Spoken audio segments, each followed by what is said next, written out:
അധപ്പതിച്ച അന്തം കമ്മികളെന്ന് രാഷ്ട്രീയ എതിരാളികൾ പരിഹസിക്കുന്ന CPMൻ്റെ ന്യായീകരണ തൊഴിലാളികളെ പോലും മറികടക്കുന്ന രീതിയിൽ, വെല്ലുന്ന രീതിയിൽ CPMന് വേണ്ടിയും പിണറായി വിജയന് വേണ്ടിയും ന്യായീകരണ ക്യാപ്സൂളുകൾ പുറത്തിറക്കുന്ന മാധ്യമപ്രവർത്തകനാണ് റിപ്പോർട്ടർ TVയുടെ പ്രധാന വാർത്താമുഖമായ ഡോക്ടർ അരുൺകുമാർ. ഡോക്ടർ അരുൺകുമാറും അദ്ദേഹം പ്രതിനിധാനം ചെയ്യുന്ന റിപ്പോർട്ടർ TV എന്ന മാധ്യമ സ്ഥാപനവും ഇതേ മനോഭാവത്തോടു കൂടി തന്നെയാണ് മുന്നോട്ട് പോകുന്നത്.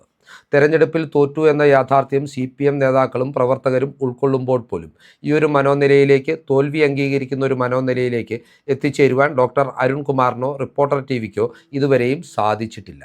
നിരന്തരമായും UDF സർക്കാരിനെ അപകീർത്തിപ്പെടുത്തുന്ന, പ്രതിരോധത്തിലാഴ്ത്തുന്ന വാർത്തകളും വിവാദങ്ങളും സൃഷ്ടിക്കുക എന്ന ലക്ഷ്യവുമായിട്ടാണ് റിപ്പോർട്ടർ TVയും അതിലെ മാധ്യമപ്രവർത്തകരും, ബഹുഭൂരിപക്ഷം മാധ്യമപ്രവർത്തകരും ഓരോ ദിവസവും മുന്നോട്ട് പോകുന്നത്. അതിനാൽ തന്നെ ഡോക്ടർ അരുൺകുമാറിന് എന്തെങ്കിലും ഒരു വീഴ്ച സംഭവിച്ചാൽ അത് കേരളത്തിലെ UDF BJP വൃത്തങ്ങൾ ഒരുപോലെ ആഘോഷിക്കും എന്ന കാര്യത്തിലും തർക്കമില്ല. ഇത്തരത്തിലൊരു സൂചനയാണ് ഇപ്പോൾ പുറത്തു വരുന്നത്. ഒരു കലാപാഹ്വാനം നടത്തിയതിൻ്റെ പേരിൽ ഡോക്ടർ അരുൺകുമാർ അറസ്റ്റിലാകുവാൻ സാധ്യതയുണ്ട് എന്ന വ്യക്തമായ സൂചനയാണ് പുറത്തു വരുന്നത്.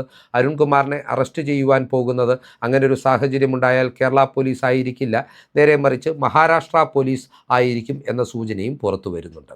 ഡോക്ടർ അരുൺകുമാർ രാജ്യത്തിനെതിരെ കലാപാഹ്വാനം നടത്തി എന്നതിൻ്റെ പേരിൽ അദ്ദേഹത്തിനെതിരെ മഹാരാഷ്ട്രയിൽ പോലീസിൽ ഒരു ഔപചാരികമായിട്ടുള്ള പരാതി ലഭ്യമായിട്ടുണ്ട്. ബജ്റംഗ് ദൾ പ്രവർത്തകരാണ് ഈ പരാതി നൽകിയിരിക്കുന്നത്.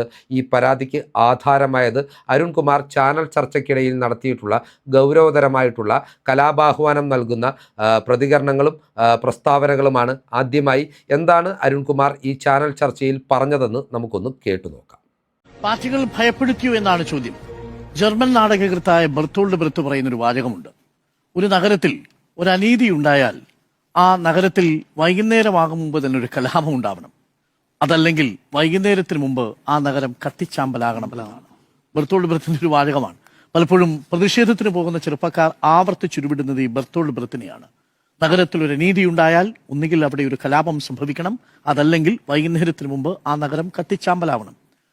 നോക്കൂ, നമ്മളുടെ നാട്ടിൽ നമ്മളുടെ പ്രതിഷേധങ്ങൾക്ക്, നമ്മളുടെ വിമർശനങ്ങൾക്ക് എങ്ങനെയാണ് മൂർച്ചകൾ നഷ്ടപ്പെടുന്നത് എന്നുള്ളത് കഴിഞ്ഞ 16 വർഷം നമ്മളെ തെളിയിക്കുന്നുണ്ട്.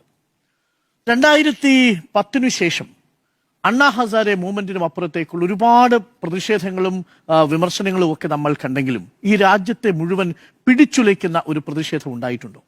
പൗരത്വ പ്രതിഷേധമാണെങ്കിലും അത് ഏതെങ്കിലും തരത്തിൽ പ്രാദേശികവൽക്കരിക്കപ്പെടുന്നതാണ് പല ഘട്ടങ്ങളിലും നമ്മൾ കണ്ടത്. രാജ്യം ഒന്നാകെ ഒരു പ്രതിഷേധത്തിന്റെ മുനയിലേക്ക് വന്ന് കയറിയ, ഒരു പ്രതിഷേധത്തിന്റെ കൂടാരത്തിലേക്ക് വന്ന് കയറിയ ഒരു സംഭവം ഉണ്ടായിട്ടുണ്ടോ? നോക്കൂ, ഏറ്റവും അടുത്ത് കഴിഞ്ഞ 2-3 ആഴ്ചകൾക്കുള്ളിൽ പെട്രോളിന്റെയും ഡീസലിന്റെയും വില വർദ്ധിച്ചത് എത്രയാണ്? എന്താണ് ഇന്ത്യയിലെ പ്രതികരണം? ടെലിവിഷൻ ചാനലിന് മുന്നിലിരുന്ന് ദീർഘനിശ്വാസം വിടുകയും പെമ്പൽ പോയിട്ട് വേറെ നിവൃത്തിയില്ലല്ലോ എന്ന് നിസ്സഹായമാവുകയും ചെയ്യുന്ന ഒരു മനുഷ്യരുടെ കൂട്ടമായിട്ട് നമ്മൾ മാറുന്നുണ്ട്.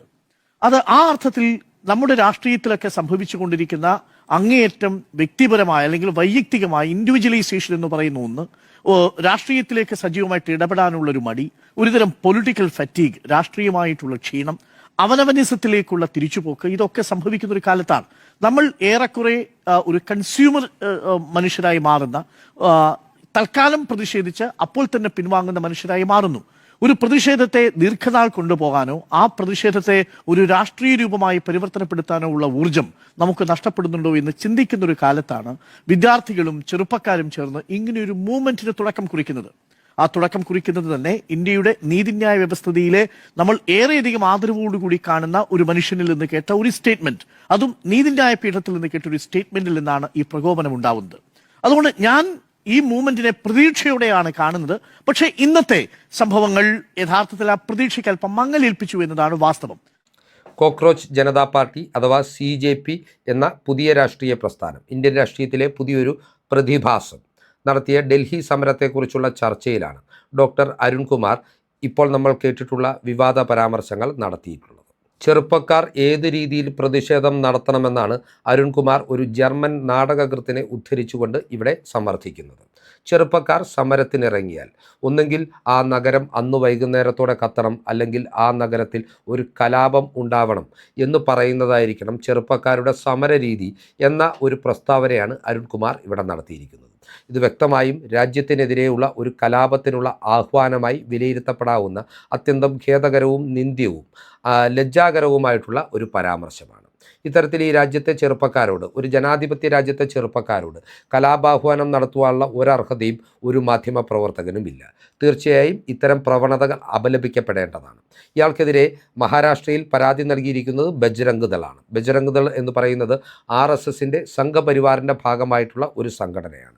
എന്നാൽ ആര് പരാതി നൽകി എന്നതിനപ്പുറം ഈ പരാതിയിലെ മെറിറ്റ് പരിശോധിക്കപ്പെട്ടാൽ തീർച്ചയായും അരുൺകുമാർ എന്ന മാധ്യമപ്രവർത്തകനെതിരെ മാതൃകായോഗ്യമായ വകുപ്പുകൾ, ഗൗരവതരമായ വകുപ്പുകൾ ചുമത്തിക്കൊണ്ട് കേസെടുക്കേണ്ടതാണ്. മിക്കവാറും അത്തരത്തിലൊരു കേസ് അയാൾക്കെതിരെ എടുക്കുമെന്ന് തന്നെയാണ് ഇപ്പോൾ പുറത്തുവരുന്ന സമൂഹ മാധ്യമ പ്രചരണങ്ങൾ വ്യക്തമാക്കുന്നത്. BJP RSS പ്രൊഫൈലുകളാണ് നമ്മൾ നേരത്തെ പങ്കുവച്ചിട്ടുള്ള, ഇപ്പോൾ സ്ക്രീനിൽ വീണ്ടും പങ്കുവെക്കുന്ന ഈ ഒരു പോസ്റ്റർ സഹിതം അരുൺകുമാർ ഏതു നിമിഷവും അറസ്റ്റിലാകും എന്ന നിലയിലുള്ള പ്രതികരണങ്ങൾ നടത്തുന്നത്. അരുൺകുമാർ ഇവിടെ ഒരു കലാപാഹ്വാനം യുവാക്കൾക്ക് നൽകുന്നു എന്നത് മാത്രമല്ല, കഴിഞ്ഞ 15 വർഷങ്ങളായി ഏറെക്കുറെ അണ്ണാ ഹസാരെയുടെ ജനകീയ സമരത്തിന് ശേഷം ഈ രാജ്യം കത്തുന്ന പ്രതിഷേധങ്ങളൊന്നും ഉണ്ടായിട്ടില്ല എന്ന നിലയിലുള്ള ഒരു നിരാശയും തൻ്റെ വീഡിയോയിൽ വ്യക്തമാക്കുന്നുണ്ട്. അയാൾ പറയുന്നതനുസരിച്ച് ഈ രാജ്യത്ത് നമ്മുടെ പൗരത്വ നിയമ ഭേദഗതിയുമായി ബന്ധപ്പെട്ടിട്ടുണ്ടായിട്ടുള്ള പ്രതിഷേധങ്ങൾ പോലും കലാപങ്ങളായി തീരാത്തതിലെ വ്യക്തമായ നിരാശ ആ വാക്കുകളിൽ പ്രകടമാണ്. ഇത്തരത്തിൽ ഒരു രാജ്യത്തെ യുവാക്കളോട് രാജ്യത്തിനെതിരെ, രാജ്യത്തെ സർക്കാർ സംവിധാനങ്ങൾക്കെതിരെ കലാപത്തിനായി തെരുവിലേക്ക് ഇറങ്ങണമെന്ന ആഹ്വാനം നൽകുമ്പോൾ അത് ബംഗ്ലാദേശിൽ നടന്നിട്ടുള്ള ജെൻസി പ്രക്ഷോഭം പോലൊരു പ്രക്ഷോഭത്തിനുള്ള ആഹ്വാനമായി വേണമെങ്കിലും നമുക്ക് നോക്കിക്കാണാവുന്നതാണ്. യഥാർത്ഥത്തിൽ അരുൺകുമാർ എന്ന മാധ്യമപ്രവർത്തകൻ ഇവിടെ പ്രകടിപ്പിക്കുന്നത് ഒരു അർബൻ നക്സലിൻ്റെ സ്വഭാവ സവിശേഷതകളാണ്. ആരെ ന്യായീകരിക്കുവാനാണെങ്കിലും, ആരെ പ്രകീർത്തിക്കുവാനാണെങ്കിലും, ആരെ ഇകഴ്ത്തുവാനാണെങ്കിലും ഒരു ചട്ടക്കൂടിൽ നിന്നുകൊണ്ട് മാധ്യമധർമ്മം പാലിച്ചുകൊണ്ട് ഇത്തരം പ്രതികരണങ്ങൾ നടത്തുവാൻ ഓരോ മാധ്യമപ്രവർത്തകരും ഉത്തരവാദിത്തപ്പെട്ടവരാണ്.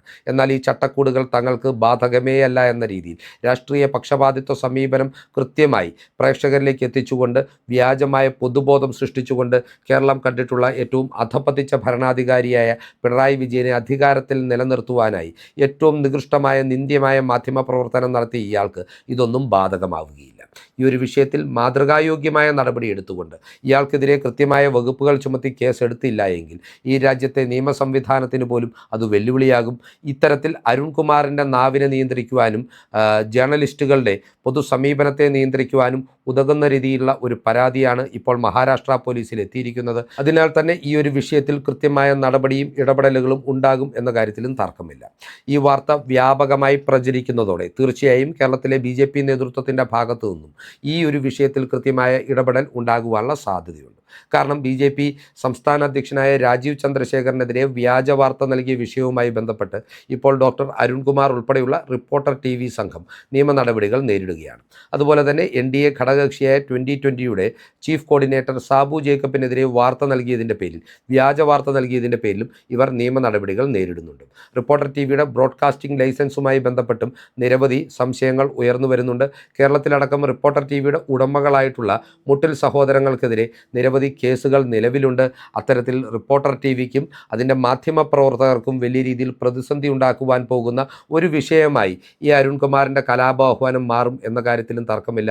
ഏതാനും ദിവസങ്ങൾക്കുള്ളിൽ തന്നെ ഇപ്പോൾ പ്രചരിക്കുന്ന വാർത്തയുടെ വാസ്തവവുമായി ബന്ധപ്പെട്ട് ഇതുമായി നൽകിയിട്ടുള്ള പരാതിയുടെ അടിസ്ഥാനത്തിൽ കേസെടുക്കുമോ ഇല്ലയോ എന്നതൊക്കെ നമുക്ക് വ്യക്തമാകുന്നതാണ്.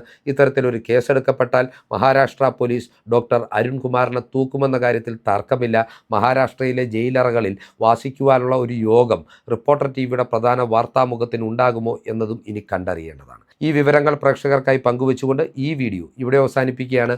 കൂടുതൽ രാഷ്ട്രീയ വാർത്തകൾക്കും വിശകലനങ്ങൾക്കുമായി ഞങ്ങളുടെ ചാനൽ സബ്സ്ക്രൈബ് ചെയ്യുക. നന്ദി.